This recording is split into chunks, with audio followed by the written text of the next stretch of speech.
নারীর ফান্দে পইরো না, অশ্লীলতার ফান্দে পইরো না ভাইয়া। যে চাহিদা আল্লাহ দিছে সে চাহিদা পূরণের ব্যবস্থাও আল্লাহ রাখছে। তৃষ্ণা আল্লাহ দিছেন তো পানি আল্লাহই দিছেন। খাবারের ভোগ আল্লাহ দিছেন তো খাবারের ব্যবস্থা আল্লাহই করছেন। তাইলে যে মালিক তৃষ্ণা দিলেন তিনি পানিও দিছেন। যিনি খাবারের ভোগ ক্ষুধার্ত এটা যিনি বানাইলেন তিনি খাবারও দিয়েছেন। অতএব লজ্জাস্থানের চাহিদা, শাহওয়াত, যৌন চাহিদা এটা যিনি দিয়েছেন তিনি হালাল স্ত্রী, বৈধ স্ত্রীও সৃষ্টি করে রেখেছেন। মিলেই যাবে, একটু সময় পরে মিলেই যাবে। নিজের থেকে কুত্তার মতো না হওয়া, বেবিচারী কুকুরের মতো নারীর পিছনে যে ঘুরে, হারাম নারীর পিছনে, সে তার জিন্দিগি কুকুরের মতো, কুকুরের মতো পিছনে হাঁটে। তার কোনো হায়া নাই, লজ্জা নাই, আত্মমর্যাদা নাই, গায়রত নাই। একটা বেড়ই তৈয়া বেড়ির পিছনে জিন্দিগি শেষ করে দিছে। তুই কিসের বেড়ই বেড়া? তুই প্লাস্টিক বেড়া, তুই কিসের বেড়ই বেড়া? আকামলা কোথাকার জিন্দিগি পুরাটা বেড়ির কাছে তুলে দিছে। সারাদিন নারী, সারাদিন ছবি, সারাদিন নারী নিয়ে কল্পনা। এটা কি ধরনের জিন্দিগি? এই অপদার্থ তো মরে যাওয়া ভালো। একটু ফালতু জীবন। আমরা কি শুধুই কেবল নারীর জন্য সৃষ্টি হয়েছি? বলেন কিরে ভাইয়া বলো, তোমরা একটা ছেলে বলো। পৃথিবীতে আল্লাহ তাআলা আমাদেরকে বেড়িতে লেগে বানাইছে হুদা। তো সারাদিন এটা কি জীবন? এ কি জিন্দিগি ভাইয়া? আহা, এজন্য আল্লাহ তাআলা বলতেছেন, এবার শুনেন, তর্জমা বলি। মাইক ঠিক হইতে হইতে ইনশাআল্লাহ মুনাজাত হয়ে যাবে। আল্লাহ তৌফিক দান করেন। মৌলানা মোতালেব হোসেন সালেহী দোস্ত সুন্দর করে বয়ান করছে সুবিধা মতো। এইটাই আলহামদুলিল্লাহ। সব বেশে আমার সময় কোনো অসুবিধা নেই, আলহামদুলিল্লাহ। এটা ওর ষড়যন্ত্র হইতে পারে। এই যে একটু আগে সে আমার অনেকই মহব্বতের দোস্ত। আমি ব্যক্তিগতভাবে 8 বছর 9 বছর এগুলো কোনোটাই আমি ভাবি না। আমি ভাবি আজীবন আমি সে বন্ধুই ছিলাম, মাঝখান দিয়েও বন্ধু ছিলাম, এখনো বন্ধুই আছি। আল্লাহ যেন আমাদের সবাইকে আল্লাহর জন্য মিলে থাকার তৌফিক দান করে। আপনারা বলেন, আপনাদের এলাকা আজ কত বছর ধরে আসছে? কত বছর থেকে? জিন্দিগির কমপক্ষে 20-21 বছর হবে। এই মানুষগুলো আমার পরিচিত মানুষ। বছরের পর বছর আমি আপনাদের গলিতে গলিতে চেষ্টা করছি মালিকের কথা 2-4 শব্দ বলার। একটু ব্যস্ততা আগের চাইতে বেড়ে গেছে। এই জন্য এই কামরুল, হাসান বসরি ভাই ওরা আমার উপরে খুব নারাজ। আগে আমারে বহু মাহফিলে দিতে পারছে নিচে, এখন আমি দাওয়াত নেই না। আসলে একটু ব্যস্ততা বাড়ার কারণে আগের মতো ইচ্ছে থাকা সত্ত্বেও আসতে পারি না। কিন্তু বিশ্বাস করেন, বিশেষভাবে মুরাদনগরের প্রতিটা মানুষের সাথে, মুরাদনগর উপজেলার সাথে আমার জিন্দিগির পুরাটা কর্মজীবনের সম্পর্ক। এজন্য আমারে তো হুজুরে আপনাদের কাছে আমি বহুদিন বলছি, আপনাদের মনে আছে কিনা, আমার শায়েখ আল্লামা মুফতি মুশতাকুন নবী কাসিমি হুজুর আমারে বহুদিন বলছে, মৌলানা আপনার মুরাদনগরে লেগেই দিয়ে লাইলাম। অনেক দিন বলছে এ কথাটা। আগে তো এমন ছিল যে যখনই জিগাইতো মাহফিল কই আইজগা মুরাদনগর, কয় একদিন এই জন্য বলছে, কয় দিলাম যান আপনার মুরাদনগরে লেগে দিয়ে দিলাম। এই জন্য আলহামদুলিল্লাহ আমরা আপনাদেরকে মহব্বত করি। যুবক ভাই, আমি তোমাদের জন্য আন্তরিকভাবে দোয়া করি। বয়স্ক বাবারা যারা আছেন সবাই এই তর্জমাটা এবার শুনেন, তাইলেই কথা শেষ। আল্লাহ তাআলা বলেন, বিস্তারিত আর ব্যাখ্যা করতে চাই না, অল্প কথাই বলি। আল্লাহ তাআলা বলেন, আলহাকুমুত তাকাসুর।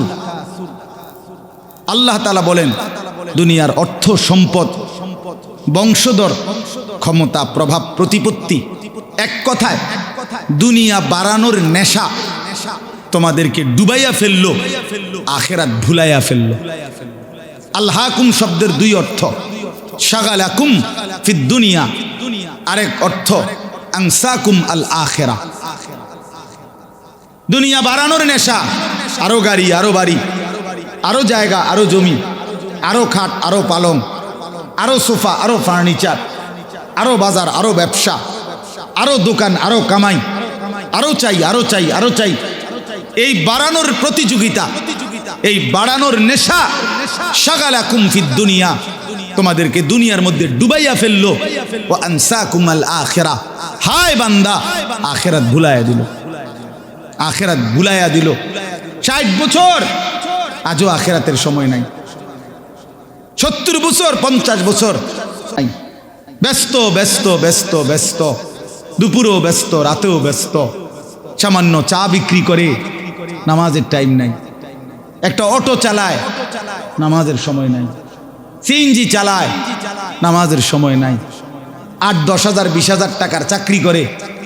আহারে বান্দা, আল্লাহ যেন বলতেছে হায় অল্প কদ্দুরে এই চাকরি, এই কদ্দুরের জন্য নামাজ পড়ার কোনো টাইম নাই।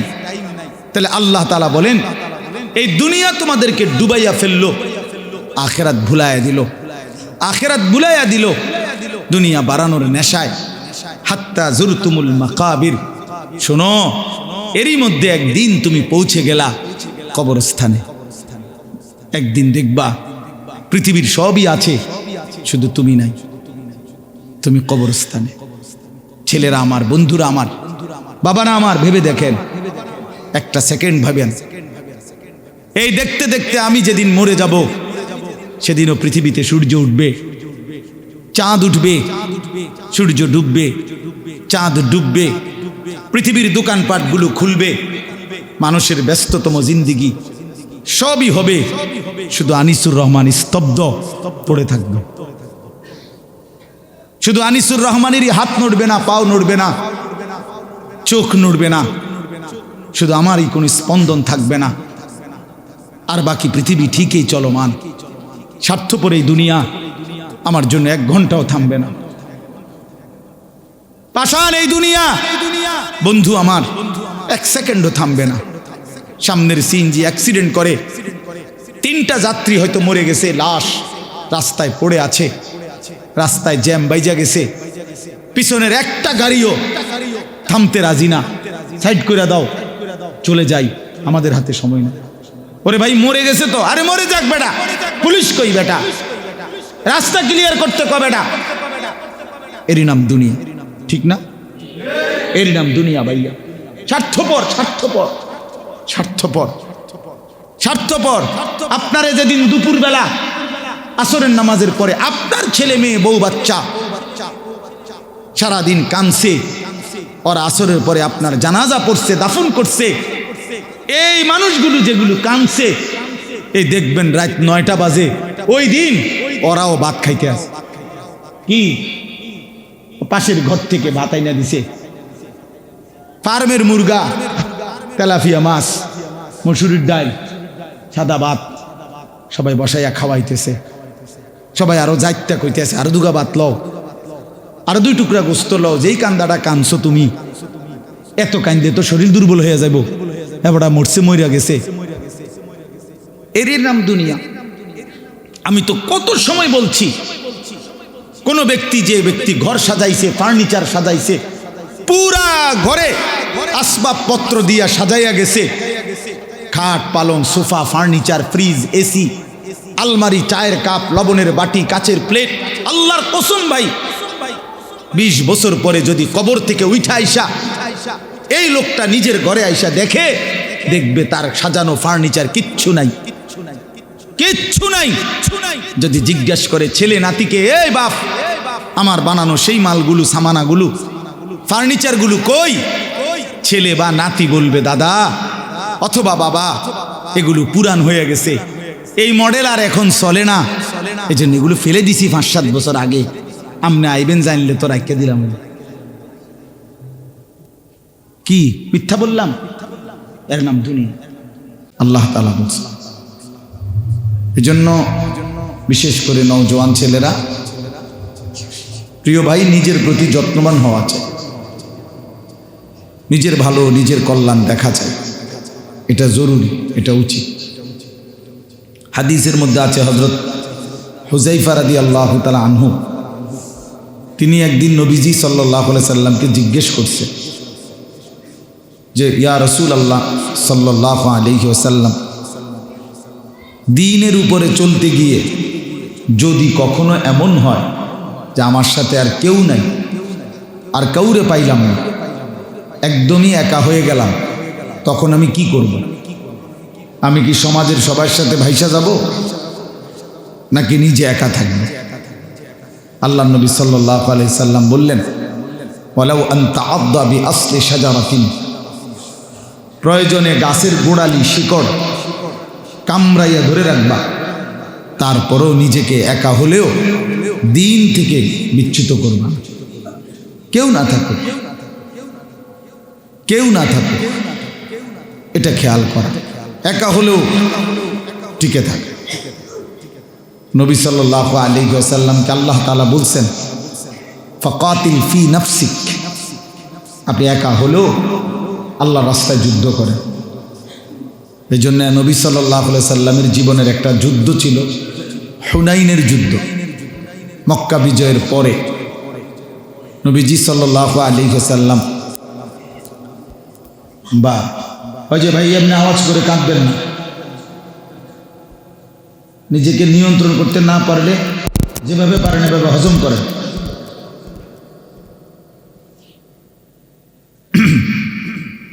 তো প্রিয় নবী সাল্লাল্লাহু আলাইহি ওয়াসাল্লাম এই 12,000 সাহাবী নিয়ে যুদ্ধে গেছেন। ওই যুদ্ধে, এই নবীজির জীবনের একটাই যুদ্ধ, যেই যুদ্ধে মুসলমানদের সংখ্যা ছিল বেশি, কাফের কম, হুনাইনের যুদ্ধ। মুসলমান হলো 12,000 আর কাফের হলো মাত্র 4,000। তাহলে মুসলমান বেশি কিনা? শুধু বেশি না, 3 ডবল, 3 4 12, 3 গুণ বেশি। তো যাওয়ার পথে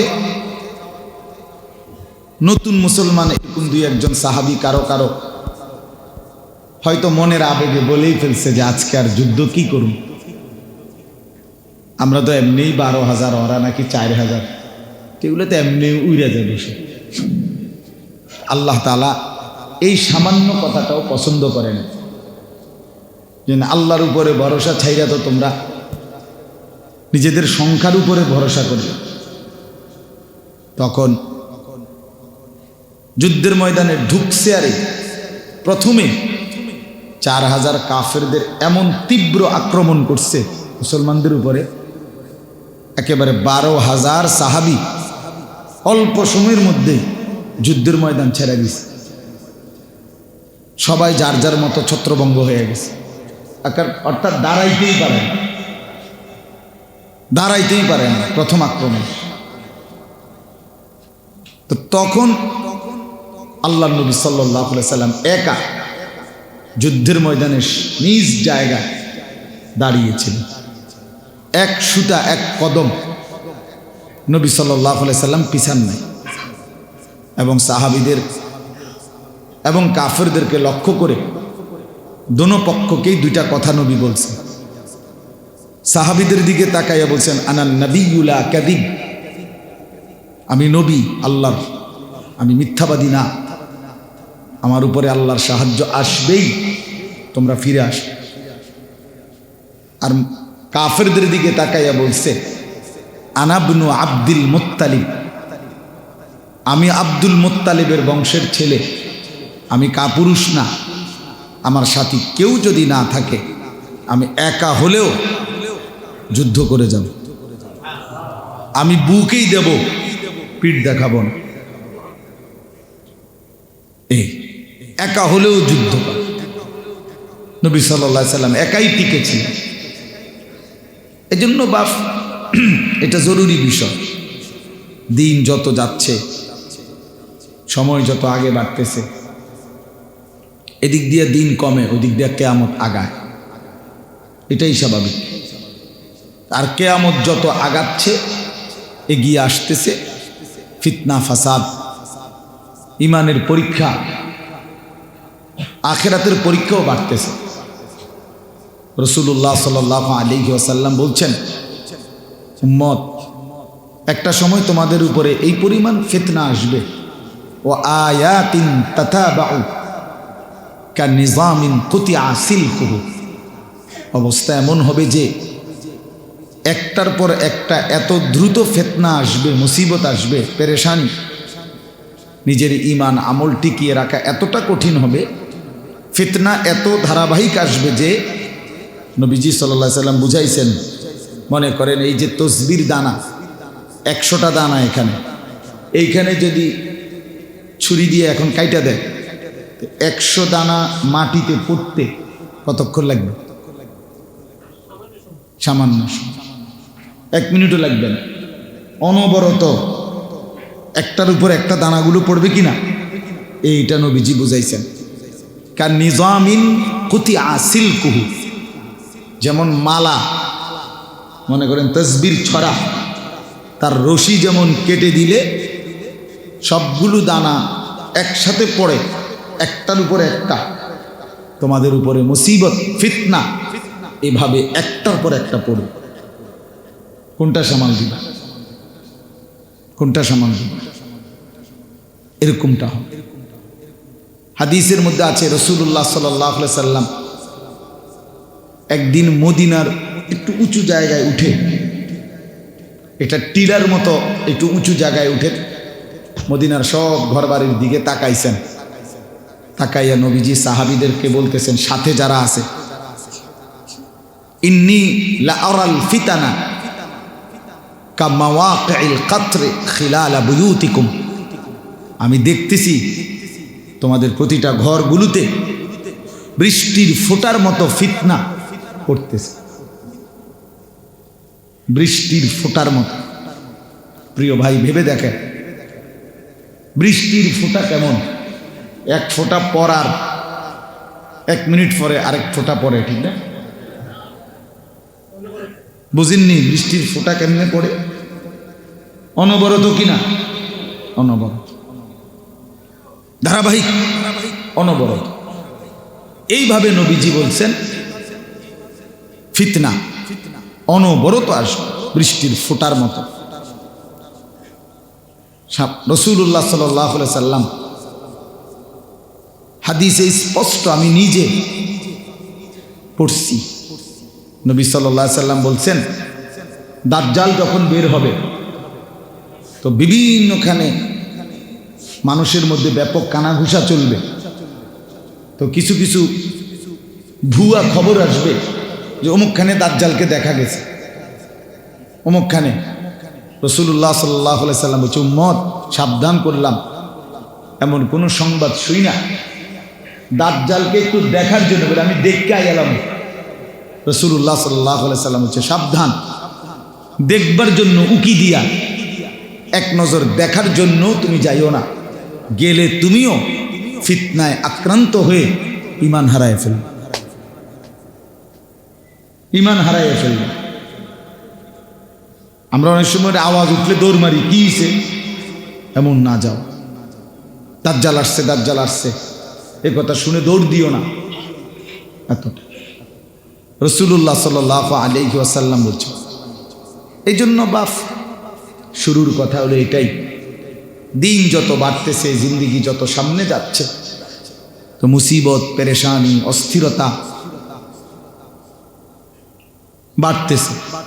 রাসূলুল্লাহ সাল্লাল্লাহু আলাইহি ওয়াসাল্লাম বলছেন, একটা সময় এমন আসবে যখন ঈমান সংরক্ষণ করা এতটা কঠিন হবে যে কাল কাবিজ আলাল জাম, হাতের মধ্যে, তালুর মধ্যে জ্বলন্ত কয়লা নেওয়া যতটা কঠিন হয়, হাতের মধ্যে যদি জ্বলন্ত কয়লা হাতের তালুতে রাখা যেমন কঠিন, নিজের ঈমান হেফাজত করা এতটা কঠিন।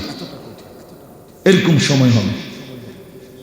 নবী সাল্লাল্লাহু আলাইহি ওয়াসাল্লাম বলেন, বাদিরু বিল আ'মালি ফিতানান কাকিতাইল লাইলিল মুজলিম, নবীজি সাল্লাল্লাহু আলাইহি সাল্লাম বলেন, শোনো আমার উম্মত, সময় থাকতে ফিতনা অতিরিক্ত আসার আগে আগেই নেক আমলগুলো জলদি জলদি করে ফেলো, দ্রুত দ্রুত। এখন সময় আছে, যতক্ষণ সুযোগ আছে নেক আমলগুলো জলদি জলদি করো। নামাজ, রোজা, দান, সাদাকা, জিকির, তেলাওয়াত, তাহাজ্জুদ দ্রুত করো, দ্রুত। ফিতনা আসতে আসতে, ফিতনা কেমন আসবে? নবী সাল্লাল্লাহু আলাইহি সাল্লাম বলেন, কাকিতাইল লাইলিল মুজলিম, অমাবস্যার অন্ধকার রাতে যেমন মানুষ পথ হারায় ফেলে, এইরকম ফিতনা আসবে। অর্থাৎ চারিদিকে বেদিশা হইয়া যাইবা, এত বেশি অন্ধকার যে নিজের শরীরে দেখা যায় না। অমাবস্যার অন্ধকারের মতো তোমাদের উপরে ফিতনা আসবে, তখন আর আমল করার সময় পাইবা না। আমি একটা ছোট্ট উদাহরণ দিই মানে বোঝানোর জন্য। আমি একবার কুমিল্লা একটা হোটেল থেকে রাত্রেবেলা, বৃহস্পতিবার রাতে, আরো আগে 3 পিস দামি কেক কিনছিলাম। এগুলা জামরুল কেক কয়, এবং গোল গোল পেঁচানো, খুব স্বাদের। তো রাত্রে 2:30-3টা বাজে কুমিল্লা, তখন আমরা ঠাকুরপাড়া কুমিল্লার বাসায় থাকতাম। তা আমি রাত্রে এগুলা নিছি বাসায়। সকালবেলা 10টা সাড়ে 10টার দিকে আমি আমার বিবি এবং আমার 2টা বাচ্চা তখন, তো বললাম যে তোমরা এগুলা খাও, আমি জুমার নামাজ পড়ে আসতেছি। তখন আমার আব্বার মসজিদে আমি জুমা পড়তাম ঠাকুরপাড়ায়। আমি নামাজ পড়ে আসতেছি, আমি আমার লাগে 1 পিস রাখো বা একটু রাখো, তো আমি এটা পরে খাবো, তোমরা এখন খাইয়া ফেলো, আমার সময় নেই। তো ওরা, আমার 2 বাচ্চা এবং বিবি, তারা একটু একটু খাইছে একটু। আমি জুমার নামাজ পড়ে আইসা দেখি 3 জনই ফিট হইয়া পড়ে গেছে। এত বেশি অবস্থা খারাপ যে পেটে 3 জনকেই তৎক্ষণাৎ নিয়ে কুমিল্লা টাওয়ারে হসপিটালে ভর্তি করতেছে। এখন 3 জন 3 সিটে, মেয়েটা একটা সিটে দিছে, ছেলেরে একখানে দিছে, বিবিরে একটা সিটে দিছে। এখন আমারে ডাক্তারে একবার বলতেছে এটা আনেন ছেলের লাগা, একবার মেয়ের লাগা। আমি সোজা পাগল হয়ে গেছি। হায় হায়, আমি এখন কি করতাম?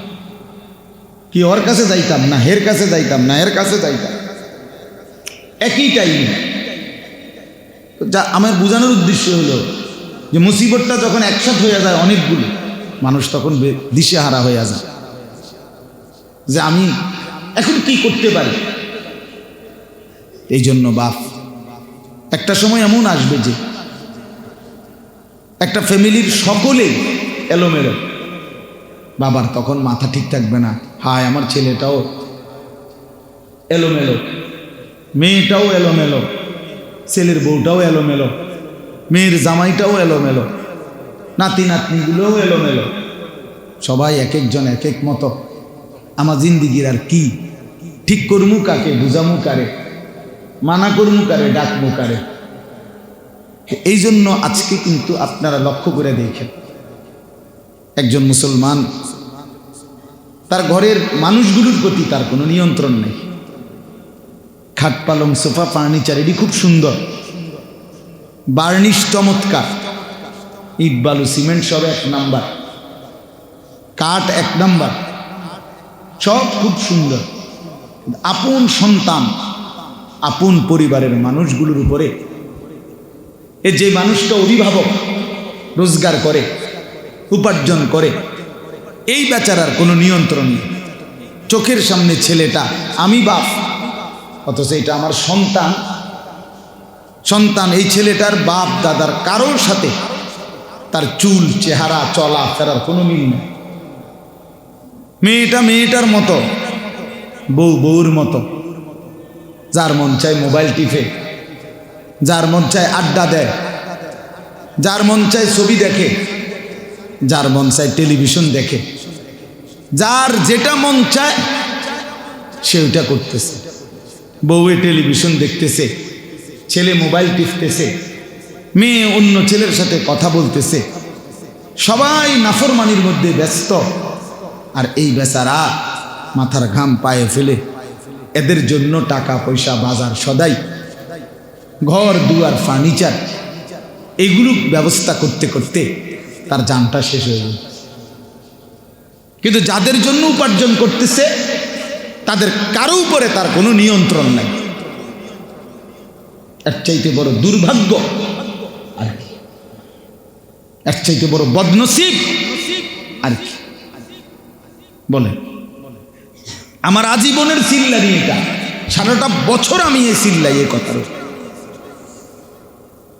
সারাটা বছর আমার এই একই চিল্লানি, একই আহাজারি করি যে কিরে বাপ, পুরাটা জীবন কষ্ট করে মাথার ঘাম পায়ে ফেলে এই টাকাগুলো রোজগার করতেছেন, এত কষ্ট করে এই ঘর সংসার সাজাইলেন, অথচ এই নাফরমান সন্তান খোদার 365 দিনে কোনোদিন এমন সুন্দর তরতাজা ছেলে 16 বছর 14 বছর কোনোদিন ফজরের নামাজ পড়ে না, খোদার একটা বছরে কতদিন এত বড় জানোয়ার মুসলমানের বাচ্চা হয় কেমনে? এত বড় জানোয়ার মুসলমানের বাচ্চা হয় কেমনে? মুসলমানের বাচ্চা হয় কেন বলেন? তুমি বাবার জীবনের সার্থকতাটা কি? এই মার জিন্দেগির সার্থকতাটা কি বলেন? বুঝাইয়া বলেন, একজন জবাব দেন।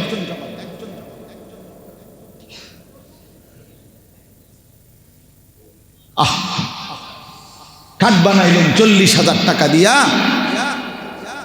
আর সেই খাটের মধ্যে শুইয়া সারা রাত ছেলে উলঙ্গ ছবি দেয়। সোফা বানাইলেন 70,000 টাকা খরচ কইরা, সেই সোফাত বৈশা বউ বাচ্চা নাতি নাতনি সারাক্ষণ রঙিন টেলিভিশনে নাচ গান নাটক সিনেমা নর্তকীর ছবি দেখে। এই ছিল মুসলমানের জীবন? এটাই আপনার জীবনের সফলতা? এটাই জীবনের চাওয়া পাওয়া ছিল? এই জন্য প্রিয় ভাই তোমাদেরকেও বলি, ভাই একই কথা ভাইয়া, এই ছেলে বাপ, বারান্দার ছেলেরা কথা বললে বাপ বাইরে হয়ে যাও। তোমার মতো 2-4 জন অপদার্থ বাইরে হয়ে গেলে তেমন সমস্যা হবে না, বাইরে হয়ে যাও ভাই। কথা যদি বাকি থাকে কারো, তুমি বাহিরে গিয়া বলো। এতটুকু দিমাগ যদি না হয় বেটা, মসজিদ এটা শিখবা কোন দিন দোস্ত? খামখেয়ালি ছুটবে কোন দিন? আয়াহসাবুল ইনসানু আন ইউতরাকা সুদান। আল্লাহ তাআলা বলছে, মানুষ কি ভেবেছো তোমরা আমি তোমাদেরকে এমনি এমনি ছেড়ে দেব? আফাহাসিবতুম আন্নামা খালাকনাকুম আবাথান। আল্লাহ তাআলা বলে, বান্দা তুমি কি এই মনে করেছো যে আমি তোমাদেরকে অনর্থক বানিয়েছি? হাল আতা আলাল ইনসানি হিনুম মিনাদ দাহর লাম ইয়াকুন শাইআম মাযকুরা। আল্লাহ তাআলা বলে, বান্দা তুমি জানো না কত যুগ যুগ ধরে আমি আল্লাহ তোমাকে সৃষ্টি করেছি। তুমি 9 মাসে হও নাই, তুমি 9 বছরে তৈরি হও নাই। তুমি জানো না বান্দা, মাটির অস্তিত্ব থেকে আমি তোমাকে বানাইছি। প্রথম তোমার অস্তিত্বের প্রথম বিন্দু মাটি। ওয়ালাকাদ খালাকনাল ইনসানা মিন সুলালাতিন মিন তিন। আল্লাহ তাআলা বলেন, মাটির সারাংশ থেকে আমি আল্লাহ মানুষকে বানিয়েছি। সেই মাটিটা যেটার থেকে তোমারে বানাইছি, সেটা আমি কত হাজার বছর ধরে এই পৃথিবীতে রাখছি। পৃথিবীর কেউ জানতো না, শুধু আমি আল্লাহ জানি। কথা বুঝেন নাই? শুধু আল্লাহ জানে, আল্লাহ জানেন, শুধু আল্লাহ জানেন। মাটি থেকে খাবার উৎপাদন করেছি, সেই খাবারের কণিকার মধ্যে তুমি ছিলা, তোমার অস্তিত্ব ছিল। সেখান থেকে নির্দিষ্ট পরিমাণ খাবার তোমার বাবা ভক্ষণ করছে। সেই বাবার খাবার থেকে আমি আল্লাহ বীর্যের ফোঁটা তৈরি করেছি। তুমি তার মধ্যে ছিলা। সেখান থেকে একটা নির্দিষ্ট সময়ে তোমারই বাবা মায়ের মিলনে উভয়ের বীর্য একত্র করে মিন নুতফাতিন আমশাজ একত্রিত করে মায়ের জরায়ুতে আমি আল্লাহ স্থাপন করেছি।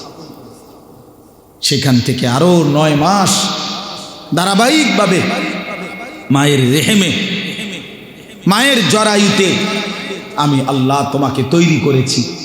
জমাট রক্ত, গোশতের টুকরা, হাড্ডির কঙ্কাল, নাক কান চোখ দিয়ে গোশত মিলাইয়া একদিন রূহ ফুঁকে দিয়ে মায়ের পেট থেকে বের করে এই পৃথিবীর আলো দেখতে দিছি। তুমি জানো না বান্দা, তোমারে বানাইতে আমার বহুদিন লাগছে। আমি সেই মালিক যে মালিক কুন বললে হয়ে যেত। আল্লাহ তো কুন বললেই হয়ে যায়, হও বললেই তো হয়ে যায়, ঠিক কিনা বলে? তাহলে আমারে আপনারে আল্লাহ তাআলা 9 মাস লাগাইলো কেন? 9 বছর লাগাইলো কেন? এত লম্বা সময় আমরা জানি না মাটি হিসাবে কতদিন ছিলাম, আমরা জানি না খাবার হিসাবে কতদিন ছিলাম, আমরা জানি না বাবার বীর্য হিসাবে কতদিন ছিলাম, আমরা জানি না মায়ের জরায়ুতে কোন দিন স্থাপন হলাম, আমরা জানি না 9 মাসে কোন দিন নাক লাগাইছে, কোন দিন কেউ বলতে পারে? বলো ছেলেরা, একটা ছেলে বলো বাপ, তোমার মায়ের গর্ভে যে তুমি ছিলা 10 মাস, তোমার নাক লাগাইছে কোন দিন? তোমার চোখ লাগাইছে কোন দিন? এমন সুন্দর যত্ন করে শরীর সাজাইছে যিনি, তিনি পৃথিবীর কাউকে জানান নাই। তোমার মাকেও বলে নাই, মাকেও জানাই নাই যে মা আজ রাতে তোর ছেলের নাক লাগাবো, আজকে রাতে তোর ছেলের কান লাগাবো। আল্লাহ বলে না বান্দা, পৃথিবীর কাউকে না জানিয়ে শুধু আমি একা অন্ধকারের ভেতরে আমি নিজ হাতে তুমি বান্দাকে বানাইছি। তুই আমার বড় মহব্বতের বান্দা, তুই আমার বহুতই আদরের বান্দারে, তোরে আমি বড় যত্ন করে বানিয়েছি। ওয়ালাকাদ খালাকনাকুম সুম্মা সাওয়ারনাকুম। আল্লাহ বলে বান্দা শোনো, তোমাদেরকে আমি বানিয়েছি, তোমাদেরকে আমি আল্লাহই সাজিয়েছি, বানাইছিও আমি, সাজাইছিও আমি। এই নাক, এই চোখ, হাত পাও, অঙ্গ প্রত্যঙ্গ, এটা আমার সেটিং, আমি আল্লাহর বাছাই, এটা আমার ডিজাইন, পৃথিবীর কারো ডিজাইন না। কি বলেন? আল্লাহর ডিজাইন কিনা এটা? আমাদেরকে এভাবে সাজিয়েছেন কে? আল্লাহ তাআলা বলে ঠিক এভাবে আবার আজকে যেমন সাজিয়েছি, হাসরের ময়দানে হুবহু হুবহু ওই চোখ, ওই নাক, ওই কান, ওই চুল, ওই চামড়া তোমারটাই আবার প্রয়োজনে 1,00,000 কোটি বছর হোক কবর থেকে আবার হুবহু সেটাই আমি আবার ফেরত দাঁড় করাবো। বালা কাদিরিনা আলা আন নুসাব্বিয়া বানানা বানানা। এটা তো আশ্চর্য তরজমা। আল্লাহ বলছে বান্দা শোনো, হাসরের ময়দানে তোমার শরীর আমি শুধু হুবহু আগেরটা ফেরত আনবো এটা না, বরং আলা আন নুসাব্বিয়া বানানা। এই বানানা শব্দের অর্থ হলো মানুষের আঙ্গুলের এই যে ভিতরে যেই রেখা আছে, আপনারা সহজে বুঝবেন। মানুষ যে ফিঙ্গার দেয়, ফিঙ্গার মানে মেশিনের মধ্যে আপনি হাত আঙ্গুল রাখে না, ওই যে পাসপোর্টের সময়, ভিসার সময়, হ্যাঁ এয়ারপোর্টে কি করতে হয়, এরকম মেশিনের মধ্যে ফিঙ্গার দেয়। তো এইটা দিলে এই ভিতরের রেখাগুলো উঠে, এটা আবার সেটিং করে রাখে। এই 800 কোটি মানুষ যে বর্তমান পৃথিবীতে, 800 কোটি মানুষ যদি হয় বর্তমানে, এই 800 কোটি মানুষ যদি প্রত্যেকের এই বুড়া আঙ্গুল এভাবে মেশিনে রাখে আলাদা আলাদা, এই জায়গা এতটুকু, কিন্তু এই রেখা এতটুকু জায়গার 800 কোটি ভিন্ন ভিন্ন, একটার সাথে মিলবেন। এটা কি কারিগর, কেমনে বানাইছেন? আমাদের একবার এক হাজি মহিলা হারায় গেছিল হজের সময়, আমাদের কাফেলা মহিলা একটা কাগজও নিয়ে গেছে না হোটেল থেকে, একের কিচ্ছু না, কিছুই নিছে না বেটির লগে, হোটেলের একটা কার্ডও নাই। হায় রে আমরা চিন্তায়, এই বেটিরে পাইব কেমনে? রাত্র 11টার দিকে সৌদি মোয়াল্লেম অফিস থেকে ফোন দিছে আমাদের মোয়াল্লেমের কাছে, বাংলাদেশি মোয়াল্লেমের কাছে, যে আপনার মহিলা হাজি অমুক নাম আপনি এসে নিয়ে যান। তা আমাদের মুআল্লিম জিয়া ওইখান থেকে মহিলারা আনছে, তো জিজ্ঞেস করছে যে আপনারা ওনারে কেমনি চিনলেন যে এটা আমার হাজি? মহিলার কাছে কিছুই নাই, কিন্তু শেষ পর্যন্ত আমরা তার ওই ফিঙ্গার আবার মেশিনে যখন দিছি তখন তো ওই ফিঙ্গার দেওয়াতেই পুরা তথ্য এটা চলে আসছে। তো এখানেই তো আছে কম্পিউটারে যে সে কোন হাজি, কার গ্রুপ, কার কি, সব কিছু শুধু আঙ্গুলের ছাপ দিয়া। তো আমার অর্থ হইল আল্লাহ তাআলা বলে এই আলা আন নুসাব্বিয়া বানানা অর্থ হইল আল্লাহ বলে বান্দা হাসরের ময়দানে এই দুনিয়ার ফিঙ্গার আঙ্গুলের যে ছাপ রেখা আমি আল্লাহ আদম থেকে নিয়ে ইসরাফিলের ফু পর্যন্ত যত কোটি মানুষ বানাইছি প্রত্যেককে যে আলাদা আলাদা রেখা দিছি, ওই আলাদা রেখা দুনিয়াতে যেটা দিছিলাম হাসরের ময়দানে হুবহু ফিঙ্গারটা রেখাগুলো ওইটাই ফেরাই আনি। এখনকার ফিঙ্গার হাসরের মাঠে আবার দিও, তোমারটাই আসবে। সুবহানাল্লাহ। এজন্য বাপ আমার, বন্ধু আমার বলার উদ্দেশ্য ছিল এই কথাটাই বলা, নিজের জীবনের কদর করা, নিজের ভুলে না যাওয়া। ছেলেরা তোমরা ভাইবা দেখো বাপ, নিজেদের চেহারা, নিজেদের সুরত, নিজেদের চলন ভলন, সারা দিনের নিজেদের ব্যস্ততা আল্লাহরে সাক্ষী রাইখা প্রিয় বন্ধু আমার, তুমি আমার সন্তান, তুমি আমার ভাই, কেউ হয়তো আমার ছেলের বয়সী, কেউ আমার ভাইয়ের বয়সী, তোমাদেরকে অনুরোধ করছি বাবা একটা বার নিজের সাথে নিজে বোঝাপড়া কইর যে এরই নাম মুসলমান, তুমি মুসলমানেরই সন্তান, যে 5 ওয়াক্ত নামাজ, এক বেলা নামাজও যার পড়তে মন চায় না, তুমি মুসলমানেরই সন্তান। সকাল থেকে নিয়ে রাত 12টা 1টা 2টা পর্যন্ত সারাটা দিন তুমি মোবাইল নিয়েই ব্যস্ত, নারী, ছবি, নাচ, গান, অশ্লীল দৃশ্য, বেহায়াপনা, এরই নাম মুসলমানের সন্তান।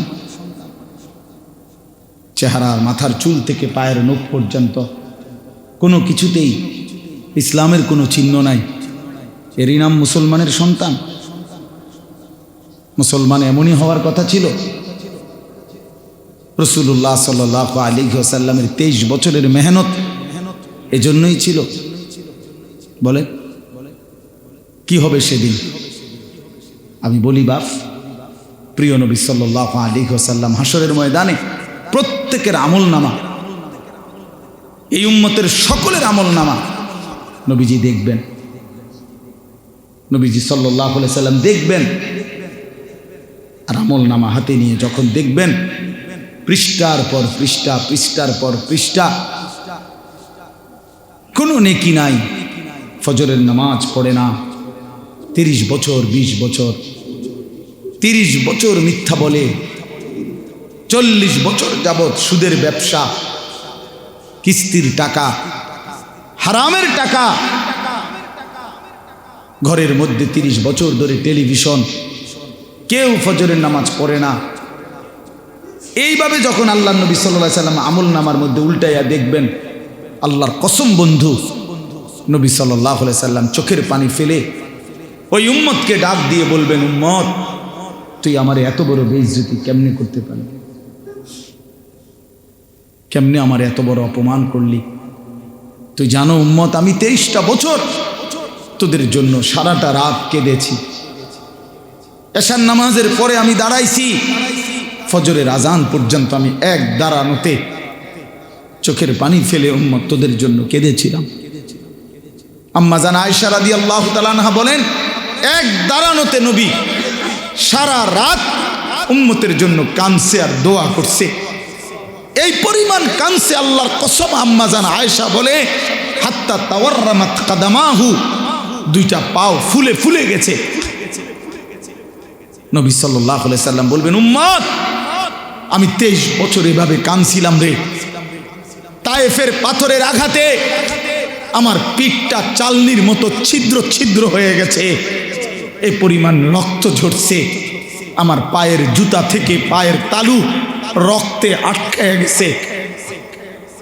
আমি ক্ষুধার কষ্টে পেটের মধ্যে 2টা পাথর ভাঙা ক্ষুধার কষ্ট সয়েছি। আমি উহুদের দান শহীদ করে রক্ত মাখা শরীর নিয়ে উহুদের ময়দানে আমি ঘন্টার পর ঘন্টা বেহুশ হয়ে পড়েছিলাম। আমার ঘরের চুলায় 3 মাস রান্না করা কোনো খাবার রান্না হয় নাই। আম্মা জান আয়েশা রাদিয়াল্লাহু তাআলা আনহা কসম করে বলছে, এই উম্মত, নবীর বংশে আমরা, নবীর ঘরে আমরা 9 জন বিবি রাইনা হেলালান সুম্মা হেলালান সুম্মা হেলালান, এক চাঁদ দেখছি ডুবছে, আরেক চাঁদ, এভাবে 3 মাস গেছে। মা আউকাদাত ফি আবিয়াতে রাসূলিল্লাহ নারুন, রাসূলের কোনো বিবির ঘরে আগুন জ্বলে নাই, রান্না করা কোনো খাবার খান নাই। এইভাবে উম্মত আমি না খেয়ে না দে কত রক্ত ঝরাইলাম, কত চোখের পানি ফেললাম, বিনিময়ে এটা কি আনলি উম্মত? বিনিময়ে কি আমলনামা দেখাইলা? হায় উম্মত, এতদিন আখিরি নবী, শ্রেষ্ঠ নবীর উম্মত এতদিন নামাজ পড়ে না। সর্বশ্রেষ্ঠ নবীর উম্মত এতদিন মিথ্যা বলে। সর্বশ্রেষ্ঠ নবীর উম্মত এভাবে সুদ খায়। হায় উম্মত, আমি এটা নিয়ে আমার মালিকের সামনে কেমনে দাঁড়াবো? সুপারিশের জন্য কি বলবো, কেমনে বলবো? প্রিয় ভাই আমার, রাসূলুল্লাহ সাল্লাল্লাহু আলাইহি সাল্লামের ভালোবাসা তো সবার কাছে আছে। সবাই তো আমরা দাবি করি।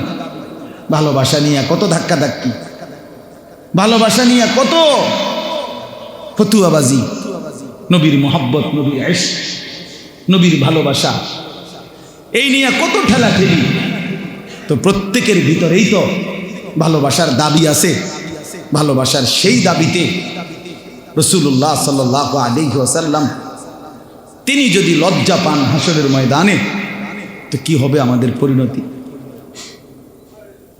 ফাকাইফা ইদা জিনা মিন কুল্লি উম্মাতিন বিশাহীদ ওয়া জিনা বিকা আলা হাউলা'i শাহীদা। সূরা নিসার আয়াত এটা। এই আয়াতের তাফসীরের মধ্যে আছে আল্লাহ তাআলা হাসরের ময়দানে নবীজির সামনে, এই আয়াতের একটা তাফসীর এটা যে নবীজির সামনে উম্মতের আমলনামা খুলে দেখাবে। নবী সাল্লাল্লাহু আলাইহি সাল্লাম, আমরা নিজে হাদিসে পড়ছি, রিয়াজুস সালিহিন কিতাবে আমি নিজে পড়ছি, হযরত আব্দুল্লাহ ইবনে মাসউদ রাদিয়াল্লাহু তাআলা আনহু একদিন এই আয়াত নবীজির সামনে যখন পড়তেছিলেন, নবীজি এই আয়াত শুনেই বললেন, হাসবুকাল আন, আব্দুল্লাহ থামো, আর আগায়ও না। হযরত আব্দুল্লাহ ইবনে মাসউদ বলেন, নবীজি এই কথা বলাতে আমি থেমে গেলাম। ফালতাফাত্তু, আমি নবীজির দিকে চোখ তুলে তাকাইলাম, তাকাইয়া দেখলাম ফাইদা আইনাহু তাদরিফান, আল্লাহর নবী সাল্লাল্লাহু আলাইহি সাল্লামের 2 চোখ দিয়ে অঝরে পানি ঝরতেছে। মুহাদ্দিসিনে কেরাম বলে, কেন পানি ঝরতেছিল? এই আয়াত শুনে নবীজি কাঁদে উঠলেন কেন? এই আয়াত শুনে নবীজি থামে গেলেন কেন? ওনারে আর সামনে করতে দেয় নাই কেন বললেন?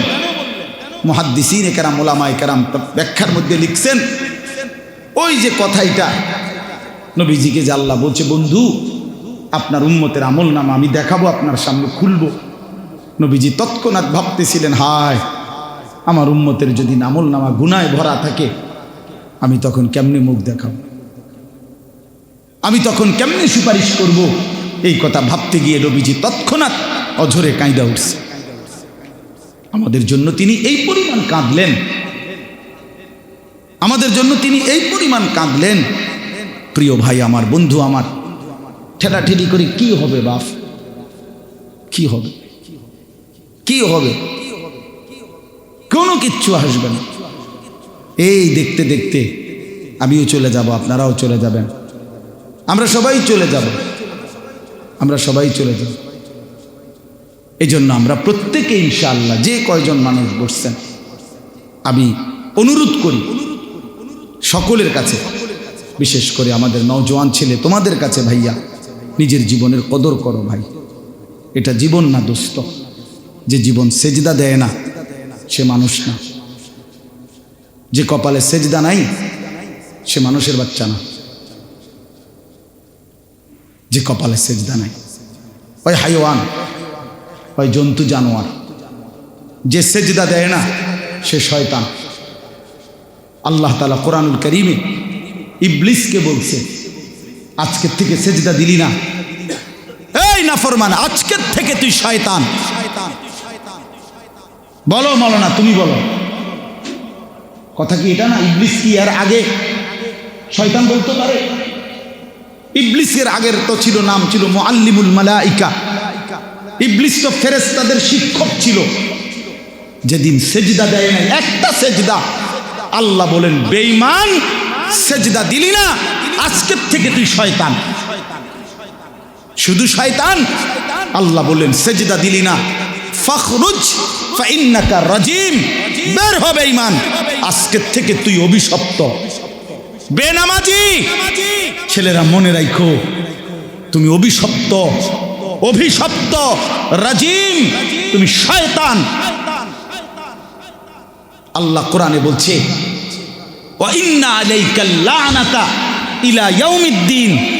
ইবলিস তুই সেজদা দিলি না, মনে রাখিস আজকের থেকে নিয়ে কিয়ামত দিবস পর্যন্ত তোর উপরে আমি আল্লাহর লানত, লানত, লানত, অভিশাপ তোর উপরে, অভিশাপ। যেন বেনামাজি মনে রাখিস তোর উপরে আল্লাহর লানত। আমি বললাম তোর উপরে আল্লাহর লানত, তোর উপরে খোদার গজব।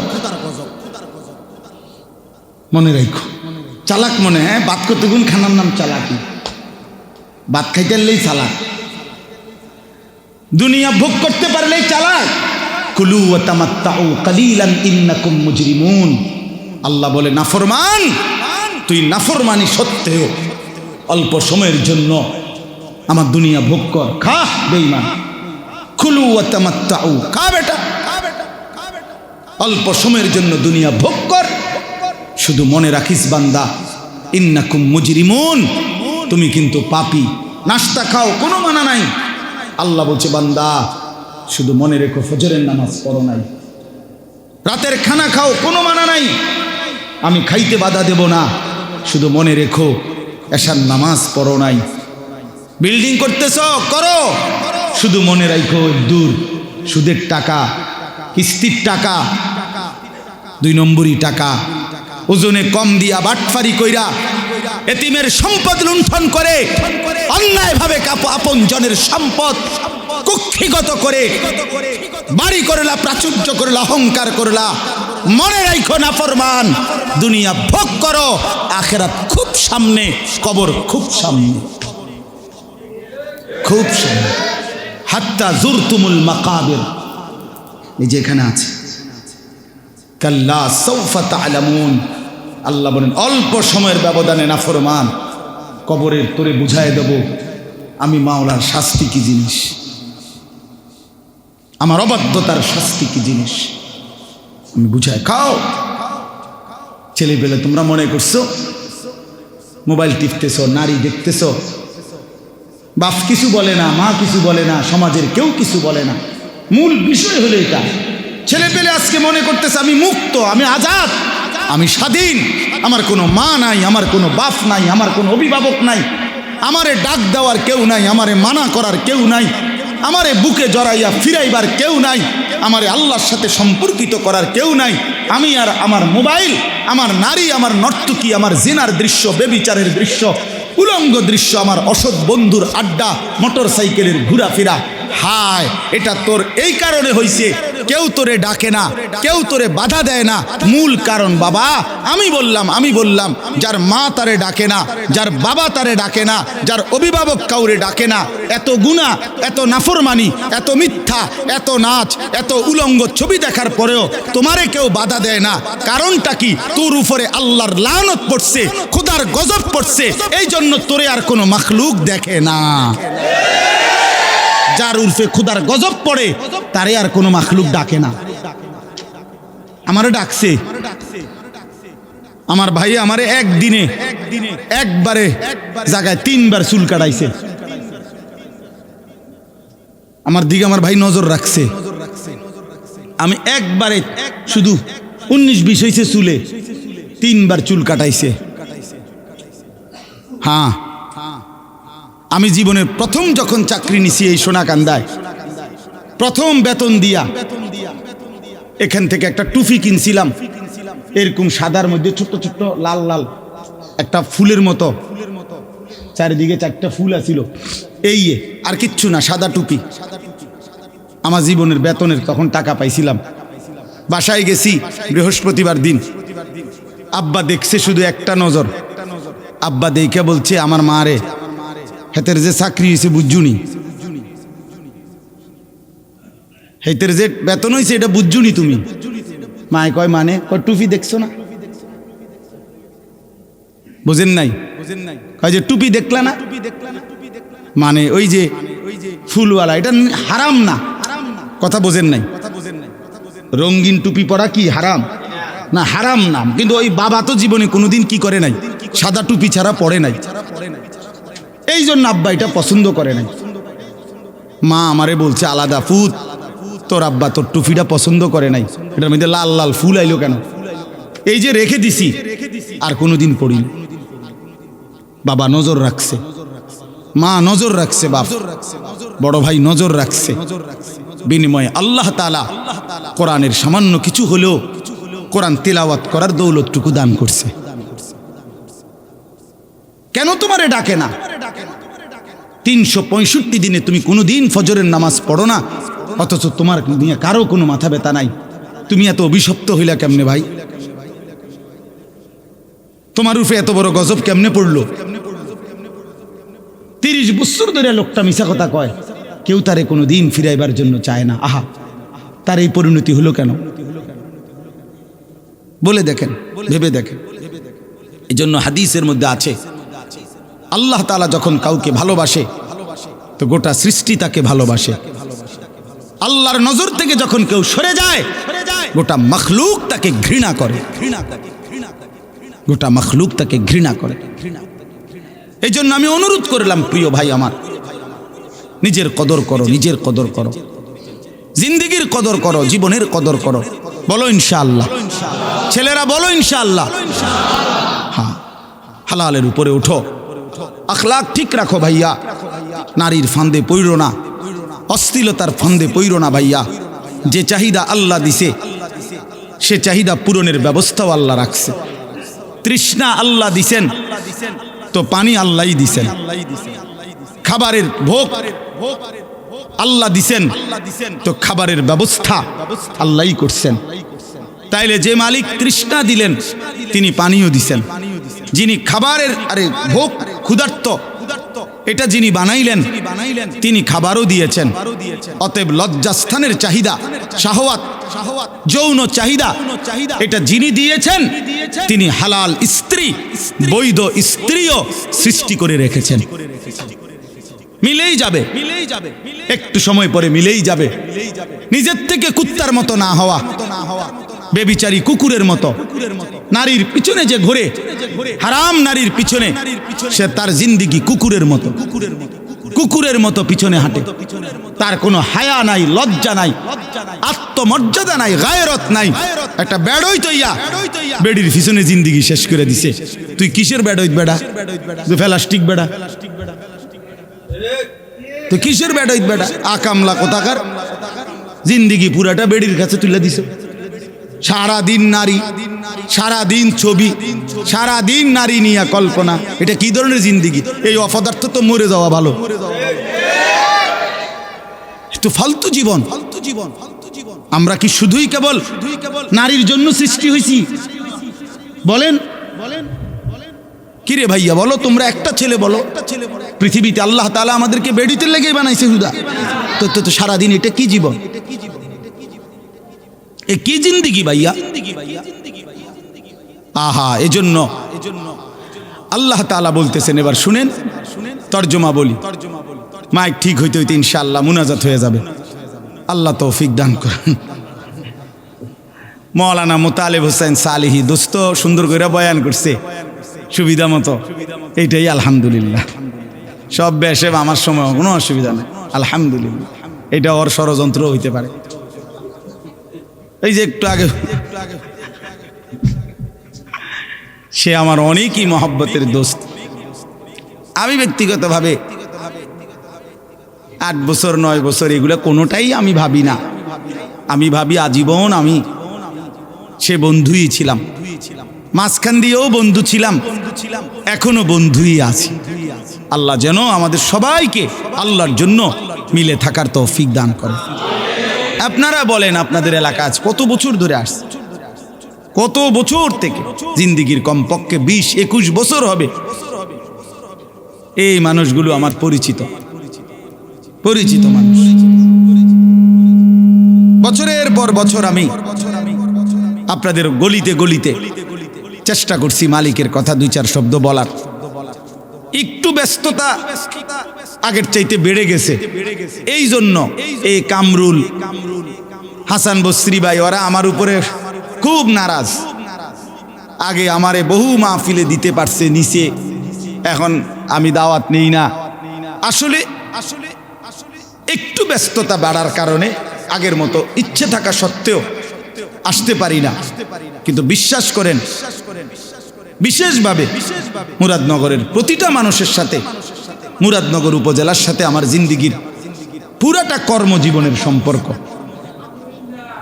এই জন্য আমার তো হুজুরে আপনাদের কাছে আমি বহুদিন বলছি, আপনাদের মনে আছে কিনা, আমার শায়েখ আল্লামা মুফতি মুশতাকুন নবী কাসিমি হুজুর আমার বহুদিন বলছে, মৌলানা আপনার মুরাদনগরে লেগে দিয়ে লাইলাম। অনেক দিন বলছে কথাটা।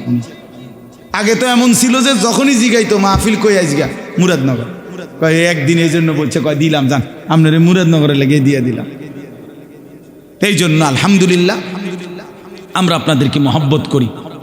যুবক ভাই, আমি তোমাদের জন্য আন্তরিকভাবে দোয়া করি। বয়স্ক বাবারা যারা আছেন সবাই এই তর্জমাটা এবার শুনেন, তাইলেই কথা শেষ। আল্লাহ তাআলা বলেন, বিস্তারিত আর ব্যাখ্যা করতে চাই না, অল্প কথাই বলি। আল্লাহ তাআলা বলেন, আলহাকুমুত তাকাসুর। আল্লাহ তাআলা বলেন, দুনিয়ার অর্থ সম্পদ, বংশধর, ক্ষমতা, প্রভাব, প্রতিপত্তি, এক কথায় দুনিয়া বাড়ানোর নেশা তোমাদেরকে ডুবাইয়া ফেললো, আখিরাত ভুলাইয়া ফেললো। আলহাকুম শব্দের 2 অর্থ, শাগালাকুম ফিদ দুনিয়া, আরেক অর্থ আনসাকুম আল আখিরা। দুনিয়া বাড়ানোর নেশা, আরো গাড়ি, আরো বাড়ি, আরো জায়গা, আরো জমি, আরো খাট, আরো পালং, আরো সোফা, আরো ফার্নিচার, আরো বাজার, আরো ব্যবসা, আরো দোকান, আরো কামাই, আরো চাই, আরো চাই, আরো চাই। এই বাড়ানোর প্রতিযোগিতা, এই বাড়ানোর নেশা, শাগালাকুম ফিদ দুনিয়া, তোমাদেরকে দুনিয়ার মধ্যে ডুবাইয়া ফেললো। ওয়া আনসাকুম আল আখিরা, হায় বান্দা আখিরাত ভুলাইয়া দিল, আখিরাত ভুলাইয়া দিল। 60 বছর আজও আখিরাতের সময় নাই, 70 বছর 50 বছর ব্যস্ত ব্যস্ত ব্যস্ত ব্যস্ত, দুপুরেও ব্যস্ত, রাতেও ব্যস্ত। সামান্য চা বিক্রি করে, নামাজের টাইম নাই। একটা অটো চালায়, নামাজের সময় নাই। সিএনজি চালায়, নামাজের সময় নাই। 8-10 হাজার 20 হাজার টাকার চাকরি করে। আহারে বান্দা, আল্লাহ যেন বলতেছে, হায় অল্প কদ্দুরে এই চাকরি, এই কদ্দুরের জন্য নামাজ পড়ার কোনো টাইম নাই। তাহলে আল্লাহ তাআলা বলেন, এই দুনিয়া তোমাদেরকে ডুবাইয়া ফেললো, আখিরাত ভুলাইয়া দিল, আখিরাত ভুলাইয়া দিল দুনিয়া বাড়ানোর নেশায়। হাত্তা জুরতুমুল মাকাবির, শোনো, এরই মধ্যে একদিন তুমি পৌঁছে গেলা কবরস্থানে। একদিন দেখবা পৃথিবীর সবই আছে, শুধু তুমি নাই, তুমি কবরস্থানে। ছেলেরা আমার, বন্ধুরা আমার, বাবারা আমার, ভেবে দেখেন, একটা সেকেন্ড ভাবেন। এই দেখতে দেখতে আমি যেদিন মরে যাব, সেদিনও পৃথিবীতে সূর্য উঠবে, চাঁদ উঠবে, সূর্য ডুববে, চাঁদ ডুববে, পৃথিবীর দোকানপাটগুলো খুলবে, মানুষের ব্যস্ততম জিন্দিগি সবই হবে, শুধু আনিসুর রহমান স্তব্ধ পড়ে থাকবে। শুধু আনিসুর রহমানেরই হাত নড়বে না, পাও নড়বে না, চোখ নড়বে না, শুধু আমারই কোনো স্পন্দন থাকবে না। আর বাকি পৃথিবী ঠিকই চলমান। স্বার্থপর এই দুনিয়া আমার জন্য 1 ঘন্টাও থামবে না। পাষাণ এই দুনিয়া। বন্ধু আমার এক সেকেন্ডও থামবে না। সামনের সিএনজি অ্যাক্সিডেন্ট করে 3টা যাত্রী হয়তো মরে গেছে, লাশ রাস্তায় পড়ে আছে, রাস্তায় জ্যাম বাইজা গেছে, পিছনের একটা গাড়িও থামতে রাজি না, সাইড করে দাও চলে যাই, আমাদের হাতে সময় না। ওরে ভাই মরে গেছে তো, আরে মরে যাক বেটা, পুলিশ কই বেটা, রাস্তা ক্লিয়ার করতে কবে বেটা। এরই নাম দুনিয়া, ঠিক না? এরই নাম দুনিয়া ভাইয়া। স্বার্থপর স্বার্থপর স্বার্থপর স্বার্থপর। আপনারে যেদিন দুপুরবেলা আসরের নামাজের পরে আপনার ছেলে মেয়ে বউ বাচ্চা সারাদিন কাঁদছে, ওরা আসরের পরে আপনার জানাজা পড়ছে, দাফন করছে, এই মানুষগুলো যেগুলো কাঁদছে, এই দেখবেন রাত 9টা বাজে ওই দিন ওরাও ভাত খাইতে আসে। কি পাশের ঘর থেকে ভাত আইনা দিছে, ফার্মের মুরগা, তেলাপিয়া মাছ, মসুরির ডাল, সাদা ভাত, সবাই বসাইয়া খাওয়াইতেছে। সবাই আরো যাইতে কইতেছে আরো 2 গা ভাত লও, আরো 2 টুকরা গোস্ত লও, যেই কান্দাটা কানছো তুমি, এত কান্দে তো শরীর দুর্বল হয়ে যাইব, এবারটা মরছে মইরা গেছে। এরই নাম দুনিয়া। আমি তো কত সময় বলছি, কোন ব্যক্তি, যে ব্যক্তি ঘর সাজাইছে, ফার্নিচার সাজাইছে, পুরা ঘরে আসবাবপত্র দিয়া সাজাইয়া গেছে, খাট পালং সোফা ফার্নিচার ফ্রিজ এসি আলমারি চায়ের কাপ লবণের বাটি কাচের প্লেট, আল্লাহর কসম ভাই 20 বছর পরে যদি কবর থেকে উঠা আইসা এই লোকটা নিজের ঘরে আইসা দেখবে তার সাজানো ফার্নিচার কিচ্ছু নাই, কিচ্ছু নাই। যদি জিজ্ঞাসা করে ছেলে নাতিকে, এই বাপ আমার বানানো সেই মালগুলো সামানাগুলো ফার্নিচারগুলো কই, ছেলে বা নাতি বলবে দাদা অথবা বাবা এগুলো পুরান হয়ে গেছে, এই মডেল আর এখন চলে না, এই জন্য এগুলো ফেলে দিছি 5-7 বছর আগে, আমনে আইবেন জানলে তো রাখিয়ে দিলাম। কি মিথ্যা বললাম? এর নাম দুনিয়া। আমার দাদা মারা যাওয়ার 12 বছর পরে আমার জ্যাঠারে জিজ্ঞেস করছিলাম, ও আমার জ্যাঠারে চিনে, অল্প কিছুদিন আগে জ্যাঠা মারা গেছে। আমার জ্যাঠারে জিজ্ঞাসিলাম, জ্যাঠা 12 বছর পরে আমার দাদার স্মৃতিস্বরূপ আপনার কাছে তার আমার দাদার ঘরের কিছু আসেনি, একটা নুনের বাড়ি কাচের প্লেট। আমার জ্যাঠা মাথা নামায় ফেলছে, চোখের পানি ছেড়ে দিয়ে বলছে, ভাতিজা তোরে দেখাইবার মতো আমার কাছে কিছুই নাই, বাবার কোনো স্মৃতিই নাই। এর নাম দুনিয়া। ওমাল হায়াতুদ দুনিয়া ইল্লা মাতাউল গুরুর। আল্লাহ বলে বান্দা দুনিয়ার জীবন শুধুই ধোঁকা, শুধুই ধোঁকা। ফামা মাতাউল হায়াতিদ দুনিয়া ফিল আখিরাতে ইল্লা কালিল। আল্লাহ বলে আখিরাতের তুলনায় দুনিয়ার জীবন একদমই সামান্য। ওমা হাদিহিল হায়াতুদ দুনিয়া ইল্লা লাহবুন ওয়া লাইব। আল্লাহ বলে দুনিয়ার জীবন আর কিছুই নয় বান্দা, শুধুই তামাশা, খেলাধুলা, খেলাধুলা। ওয়ালামু আন্নামাল হায়াতুদ দুনিয়া লাইবুন ওয়া লাহবুন ওয়া জিনা ওয়া তাফাখুরুম বাইনাকুম ওয়া তাকাসুরুন ফিল আমওয়ালি ওয়াল আওলাদ। আল্লাহ বলে দুনিয়ার জীবন শুনো, খেলাধুলা, তামাশা, কিছুক্ষণের সাজগোজ, এই fair and lovely, face wash, powder, snow, কিছুক্ষণের গর্ব অহংকার বড়াই, কিছুক্ষণ সম্পদ আর সন্তানের হিসাব। আল্লাহ বলেন এই করতে করতে ফুরায় গেল হায়াত। তো মনে রেখো, ওয়াফিল আখিরাতে আযাবুন শাদীদ। আখিরাতে অপেক্ষা করছে অত্যন্ত ভয়ানক আযাব, আযাব। এই জন্য আল্লাহ তাআলা বলেন আলহাকুমুত তাকাসুর, বাড়ানোর নেশা দুনিয়া তোমাদেরকে আখিরাত ভুলাইয়া দিল। ছেলেরা তোমরা ভুলে গেলা নামাজ। একটা মোবাইল পাই, কয় টাকা মোবাইল বাপ? একটা ছেলে বলো বাপ, 18,000 টাকার কাছে হেরে গেলা। একটা মোবাইল 20,000 টাকা, মাত্র 20,000 টাকার কাছে একজন মুসলমানের সন্তান তোমার ঈমান, তোমার ইসলাম, তোমার আখিরাত সব সব ফেলে দিলা। 20,000 টাকার কাছে হেরে গেলা। মোমেন তো গোটা পৃথিবীর বিনিময়ে হাঁটতে জানে না। কথা তো ছিল এই, উচিত তো ছিল এই যে গোটা পৃথিবীর মোকাবেলায় ইমানদারের ঈমান এক চুলও নড়বে না। এই না, এই না বলেন না? কোরআন শরীফে আছে মাত্র 1 মিনিট আগে ইমানদার হইছে। ওই যে মুসা নবীর আমলের জাদুকররা যখন জাদুর খেলা দেখাইলো, তখন মুসা আলাইহিস সালামের হাতের লাঠির যে সাপ, এটা তাদের সবগুলো রশিদ সাপ কি করে ফেলছে, গিলা ফেলছে না? এটা জানেননি আপনারা? তো পরে কি হইছে? জাদুকররা কি করছে বলেন না? 70,000 জাদুকর তৎক্ষণাৎ সেজদা দিয়া কালেমা পড়ে মুসলমান হয়ে গেছে। আমান্না বিরব্বিল আলামিন, রব্বুল আলামিনের উপরে ঈমান আনছে। এই মাত্র মুসলমান ইমানদার হইছে, এই মাত্র।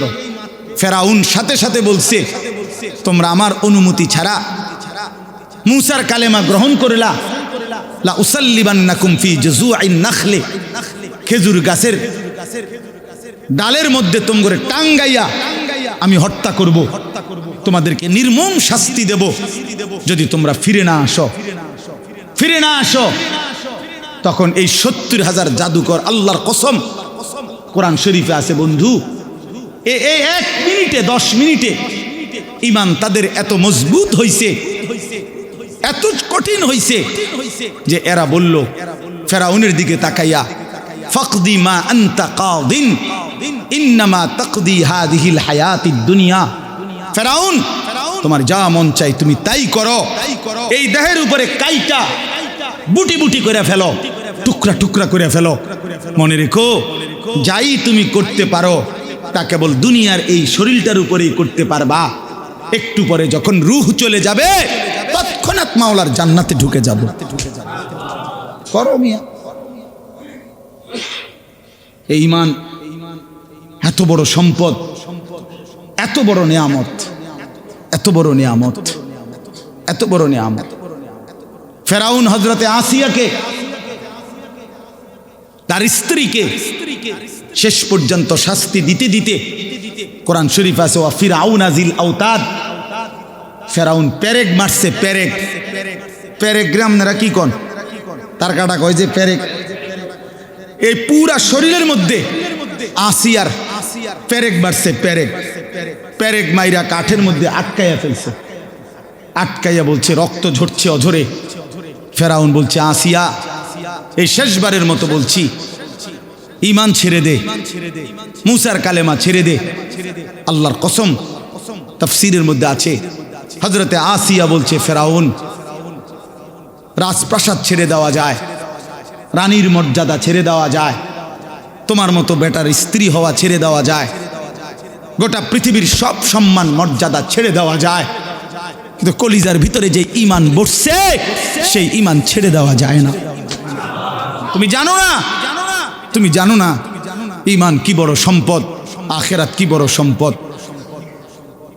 শেষ পর্যন্ত ফেরাউন বলছে আসিয়াকে এই জীবিত এই অবস্থায় রাইখা, তাফসীরের মধ্যে আছে, ফেরাউন তার সৈন্যদেরকে বলছে তাকে চামড়া এই জীবিত রাইখা ছিঁড়ে ফেলো, জীবিত রাইখা কাটো চামড়া ছিল, ছাগলের চামড়া, গরুর চামড়া যেমনি ছিলে এভাবে সিলতে শুরু করো। হযরতে আসিয়া তখন আল্লাহকে বলছে, মাওলা, আমার এক্ষণ জান চলে যাবে, আমি জানি আমি শহীদ হয়ে যাব, তবে আমার শাহাদাতের পূর্ব মুহূর্তে, এটাও কোরআনে আছে, উনি একটা দোয়া করছে, মাওলা শহীদ হব ঠিক আছে, কিন্তু আপনার কাছে আমার ফরিয়াদ, রব্বিবনি লি ইনদাকা বাইতান ফিল জান্নাহ, আপনার সাথে জান্নাতে আমার একটা ঘর দিয়েন, আমি আপনার সাথে, এটা মহব্বতের কথা, আপনার সাথে জান্নাতে একটা ঘর পেতে চাই। ওয়া নাজ্জিনি মিন ফিরআউনা ওয়া আমালিহি, ফেরাউন আর তার সমস্ত কুফরি কর্মকাণ্ড থেকে আপনি আমাকে রক্ষা করেন, আমারে রক্ষা করেন। ওয়া নাজ্জিনি মিনাল কওমিজ জালিমিন, জালেম সম্প্রদায় থেকে আমাকে রক্ষা করেন। আমি জীবন দিয়ে দিতে চাই, কিন্তু আপনার পাশে জান্নাতে একটা ঘর চাই। আল্লাহ তাআলা বলছে, জিব্রাইল যাও আমার আসিয়ার সামনে তার জান্নাতের ঘরটা ধরো, জান্নাতের ঘরটা দেখতে দেখতে আমার আসিয়া জীবন দিয়ে শহীদ হয়ে আমার কাছে চলে আসুক। এই জন্য বাপ, আখিরাত না ছাড়া, আল্লাহকে না ভুলা, আল্লাহকে না ভুলা, আল্লাহকে না ভুলা, আখিরাত হারাইলে সব হারাইলাম। আল্লাহকে হারাইলে সব হারাইলে। ও দুনিয়া এগুলো কিচ্ছু না দোস্ত, ওইসব চাকরি ফাকরি কিচ্ছু না। ও সরকারি চাকরি বেসরকারি চাকরি তো কিচ্ছুই না, কিচ্ছুই না। রিজিক আসমানওয়ালা দেয়। কে দেয় বলেন না?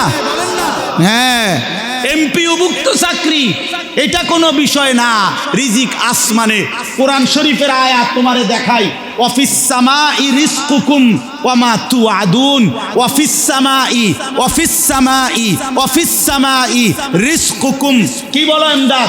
শোনো, কোরআনে আল্লাহ বলছে, আল্লাহ বলছে আসমানে তোমাদের রিজিক, আসমানে তোমাদের রিজিক, আসমানে তোমাদের রিজিক। এমপিওভুক্তি চাকরির মধ্যে না। আনিসুর রহমান 9 বছর এমপিওভুক্তি চাকরি ছেড়ে দিছে। রব্বে কাবার কসম, এক লোকমা ভাতের অভাবে মরে নাই। মোতালেবও মরবে না ইনশাআল্লাহ, মোতালেব হোসেন সালিহিও মরবে না, মরবে না, মরবে না বললাম। ইজ্জতের রিজিক আল্লাহ তাআলা দেবে। তাকওয়ার মধ্যে রিজিক, হকের মধ্যে রিজিক, আল্লাহর গোলামির মধ্যেই রিজিক আছে, কোনো সমস্যা নাই। আসমানওয়ালা রাজি তো সব রাজি। जो तू मेरा तो सब मेरा, फलक मेरा जमी मेरी। যখন আল্লাহ আমার, সব আমার, আসমানও আমার, জমিনও আমার। अगर एक तू नहीं मेरा तो कोई शई नहीं मेरी। যদি আল্লাহ আমার না হয় তো আমার কিচ্ছু নাই। সব হারিয়ে কাকে পেতে চাই বলেন না? সবাই বলেন আল্লাহকে, আল্লাহকে, আল্লাহকে, আল্লাহকে, আল্লাহকে। যুবক ফিরে আসো ভাইয়া, যুবক নষ্ট হইও না, চরিত্রহীন হইও না।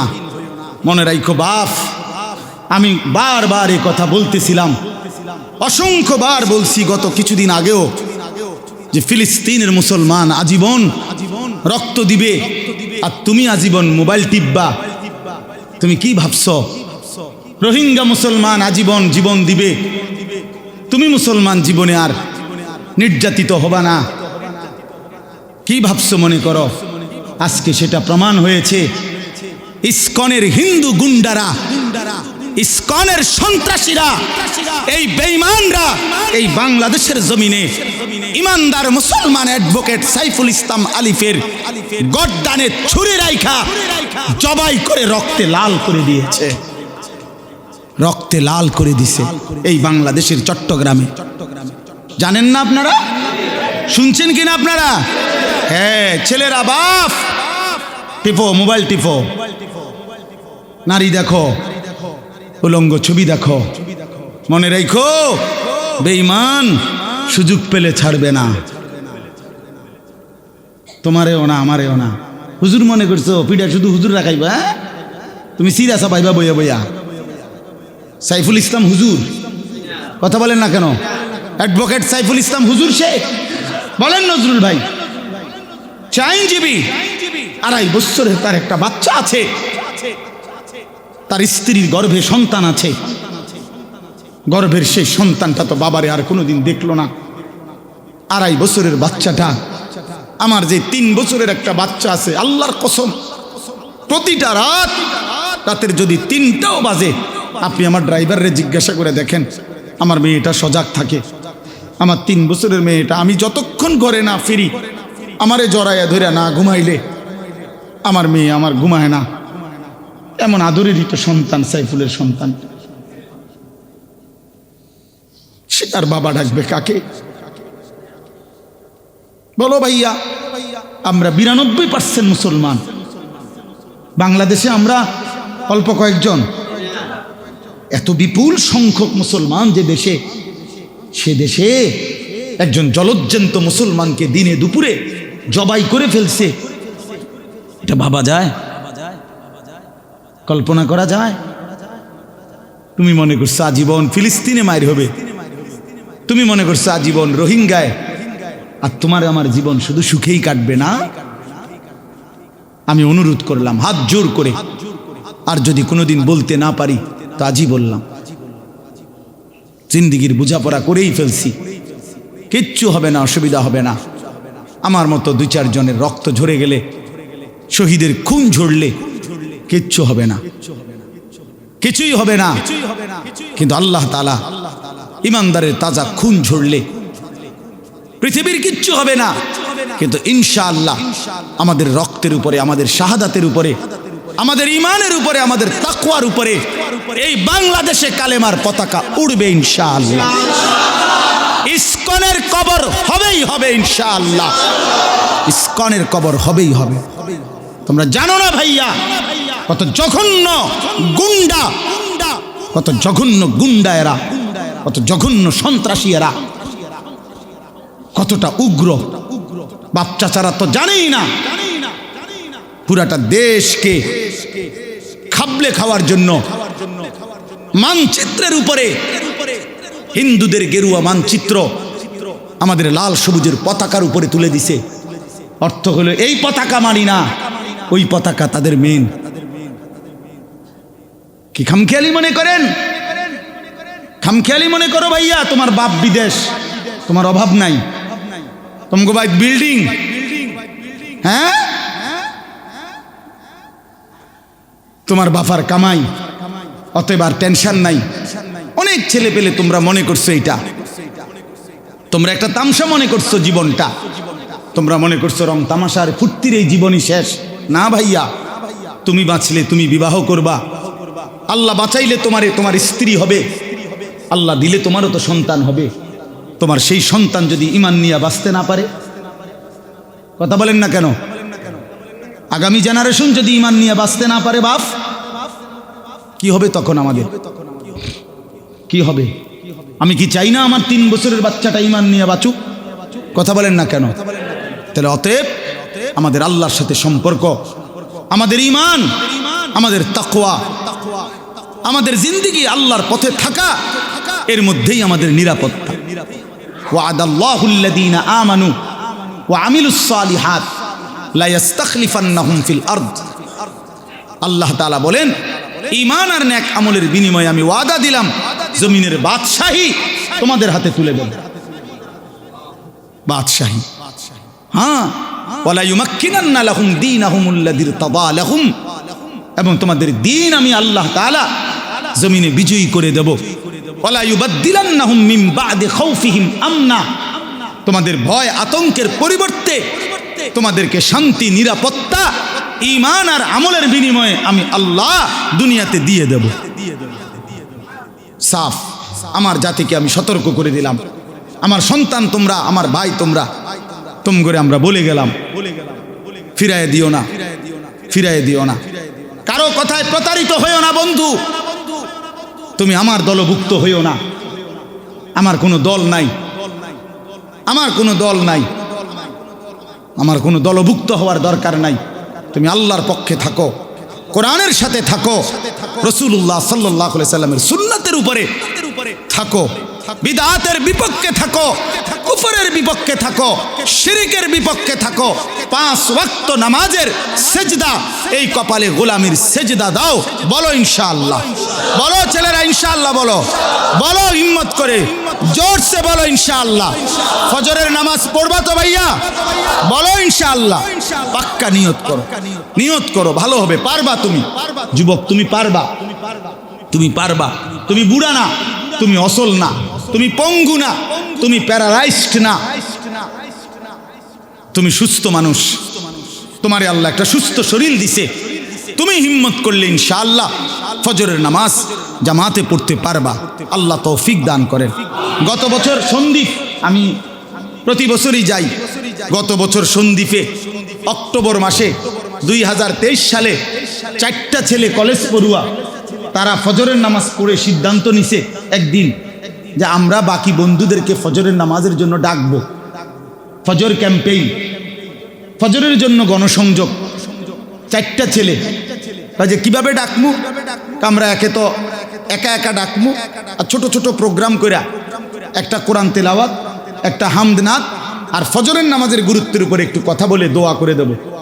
এভাবে মহল্লায় মহল্লায় ঘুরে ঘুরে তারা গত 1 বছর ধরে ফজরের ক্যাম্পেইন করে গেছে। ফজরের জন্য উঠাইছে সন্দ্বীপ, বাংলাদেশে চট্টগ্রামে, যেটা বঙ্গোপসাগর পার হয়ে যাইতে হয় স্পিড বোট দিয়া।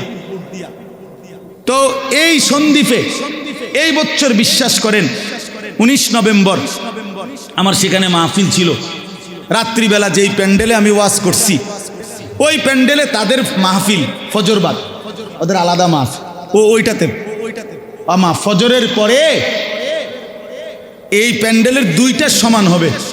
পুরাটা প্যান্ডেল আধা ঘন্টার ভিতরে কিশোর তরুণ যুবক, পুরা প্যান্ডেল ভরপুর। হ্যাঁ বলতেছে ওরা, হুজুর একটা সাগরের পারে যেদিন আমরা সিদ্ধান্ত নিছিলাম আমরা ফজরের নামাজের জন্য ডাকবো, আমাদের এই 4 বন্ধুর নাম আর আমাদের সিদ্ধান্তটা আমরা লেখার জন্য একটা কাগজ পাই নাই। হাঁটতেছিলাম, একটু দূরে দেখছি একটা সিগারেটের প্যাকেট পড়ে আছে।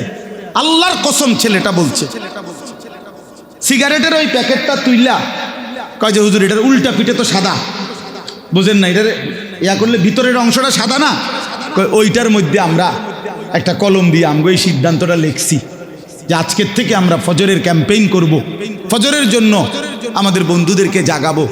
মাত্র 1 বছরের ব্যবধানে ওরা হিসাব দিছে প্রায় 4,500 ছেলে এখন প্রতিদিন ফজরের নামাজ জামাতে পড়ে। কি আশ্চর্য বিষয় বলেন। যুবক কি না পারে, নওজোয়ান কি না পারে। নওজোয়ান চাইলে বরবাদ করে দিতে পারে, নওজোয়ান চাইলে গড়ে দিতে পারে, নওজোয়ান চাইলে এই সমাজ মদের আড্ডা জুয়ার আড্ডায় ভাসাই দিতে পারবে। আবার নওজোয়ান এই ছেলেগুলো চাইলে এই সমাজের প্রত্যেকটা যুবক কিশোরকে মসজিদেও আনতে পারবে।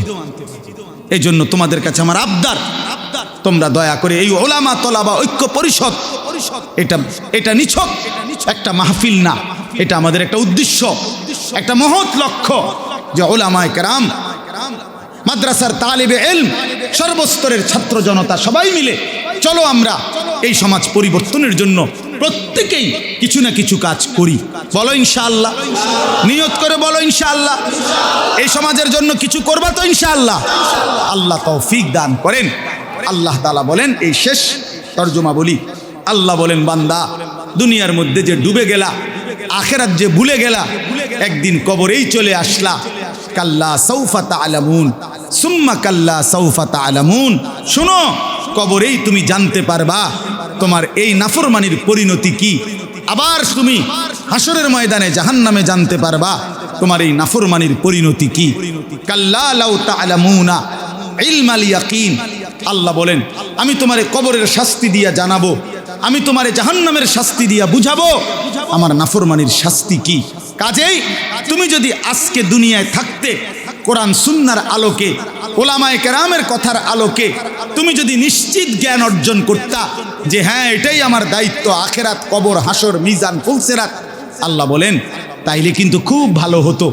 আজ যদি বুঝা নিতা, আজগা যদি ইয়াকিন হইতো, এখন যদি তোমাদের কলিজার মধ্যে বসতো যে কবর, হাসর, আখিরাত, মিজান, ফুলসিরাত, তাহলে কাল্লা লাউ তা'লামুনা ইলমাল ইয়াকিন, এখন যদি বুঝতা, মানতা, বিশ্বাস করতা তাহলে ভালো হতো।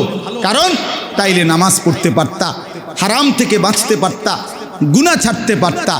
আল্লাহ বলেন যদি না করো তাহলে মনে রেখো লাতারাবুন্নাল জাহিম, অল্প সময় পরে হাসরের ময়দানে এই 2 চোখে সচক্ষে জাহান্নাম দেখবা। সুম্মা লাতারাবুন্নাহা আইনাল ইয়াকিন, সেদিন কিন্তু আযাব আর জাহান্নামের ব্যাপারে তোমার চোখে দেখা নিশ্চিত ইয়াকিন হবেই হবে। আজ তো মানলা না, কিন্তু সেদিন তো ইয়াকিন হবে, সেদিন তো অস্বীকার করতে পারবা না যখন 2 চোখে দেখবা। আপনাদেরকে বলি, এই যে এইটা যে একটা গ্লাস আপনারা দেখতেছেন তো তো কন্দে যে ফইলা যে কইলেন কেন বলেন, বলেন এটা একটা গ্লাস যে দেখতেছেন, কি এটা? আমি এটা একটা গ্লাস। আরে আবার দেখেন কেমনে এত নিশ্চিত হইলেন? প্রধান বক্তা কইলাম আমি, আপনি কি কইবেন? ধর বেটা তোমার মতো প্রধান বক্তার খেতা গেলে বেটা, এটা আমি চোখে দেখতেছি টিস্যু বক্স, আপনি এটা গাছ জোরে কইলি বেটা গেলাস, ঠিক কিনা বলেন? এটা চোখে দেখা নিশ্চিত যে এটা কি টিস্যু বক্স। আল্লাহ তাআলা বলে জাহান্নামকে এভাবে চোখে দেখবা বান্দা, সেদিন আইনুল ইয়াকিন হবে, সেদিন নিশ্চিত ইয়াকিন হবে, সেদিন বুঝবা।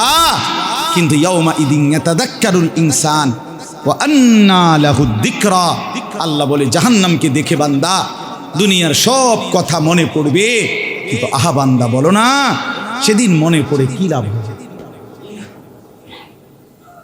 কি লাভ হবে। সর্বশেষ কথা হলো সুম্মা লাতুস, ভাইয়া কথা বলো, কে কথা, ওরে বাপ কথা বইলো না, শেষ তো। সুম্মা লাতুসআলুন্না ইয়াওমা ইদিন আনিন নাঈম। আল্লাহ তাআলা এই শেষ কথাটা শুনেন, আল্লাহ তাআলা বলেন অতএব বান্দা শুনলা তো যে কবরে তোমাকে আসতেই হবে, আমি তোমারে কবরেও বুঝামু, আমি তোমারে হাসরের ময়দানেও বুঝাবো, এবং তুমি দেখবা সচক্ষে জাহান্নাম, তখন তুমি নিশ্চিত হবা হায় কি করলাম। আল্লাহ বলেন অতঃপর আমি আল্লাহ হাসরের ময়দানে এনে তোমারে আমি আমার হায়াতে, তোমার হায়াতে এক বিন্দু বিসর্গ যত নিয়ামত দিছি, প্রতিটি নিয়ামতের ব্যাপারে একটা একটা করে আমি আল্লাহ তোমাকে জিজ্ঞেস করি। আমার প্রশ্নের উত্তর দিতে হবে। এই আসমান জমিন চন্দ্র সূর্য, এই আলো বাতাস রোদ বৃষ্টি, এই শরীর স্বাস্থ্য জীবন যৌবন, এই হাসি কান্না আনন্দ বেদনা রোদ বৃষ্টি স্ত্রী সন্তান, চোখ নাক কান হাত পাও দেহ নিঃশ্বাস, আল্লাহর কসম ভাইয়া, বাবাদেরকেও বলি, আপনাকেও বলি, তোমাকেও বলি, আমারেও বলি, নিশ্চিত আমাদেরকে আল্লাহ তাআলা বলতেছেন আমি জিজ্ঞেস করব আমার প্রতিটি নিয়ামতের শুকর আদায় করছো নাকি নাফরমানি করেছো। আলাম নুসিহ জিসমা, হাদিসে আছে নবীজি বলছেন আল্লাহ জিজ্ঞেস করবে বান্দা আমি কি তোমার মোট এতদিন তোমার শরীরটা আমি সুস্থ রাখি নাই, আমার সেই সুস্থতার শরীরের কি কদর করি। গত এক সপ্তাহ আগে আমার এই কোমরের হাড্ডিটার মধ্যে 2 দিন ব্যথা ছিল, এই হাড্ডির এই পাশে, বৃহস্পতিবার এবং শুক্রবার। বিশ্বাস করেন আমি রাত্র সকালে এই পরিমাণ ব্যথাতে ছটফট করছি, একটা মিনিটের জন্য ঘুমাইতে পারছি না। আমি বুঝছি হায় মাওলা, একটু হাড্ডির এই সামান্য একটু ব্যথায় আমার 2 রাতের 2 দিনের ঘুম হারাম হয়ে গেছে। আমি যদি 30 বছর অসুস্থ থাকতাম,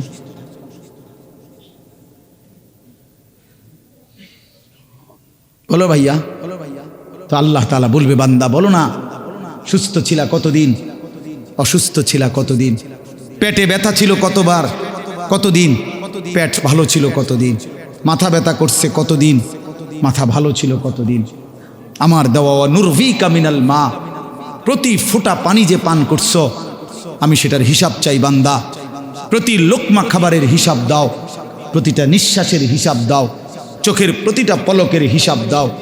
আল্লাহর কসম আল্লাহ বলছে ফাওয়ারাব্বিকা লানাসআলান্নাহুম আজমাইন, বান্দা কসম করে বলছি আমি কিন্তু তোমাদের সকলকে জিজ্ঞেস করব। ওয়াকিফুহুম ইন্নাহুম মাসউলুন, আল্লাহ বলবে হাসরের ময়দানে ফেরেশতা আমার বান্দাদেরকে দাঁড় করাও, একটা একটা করে জিজ্ঞেস করা হবে।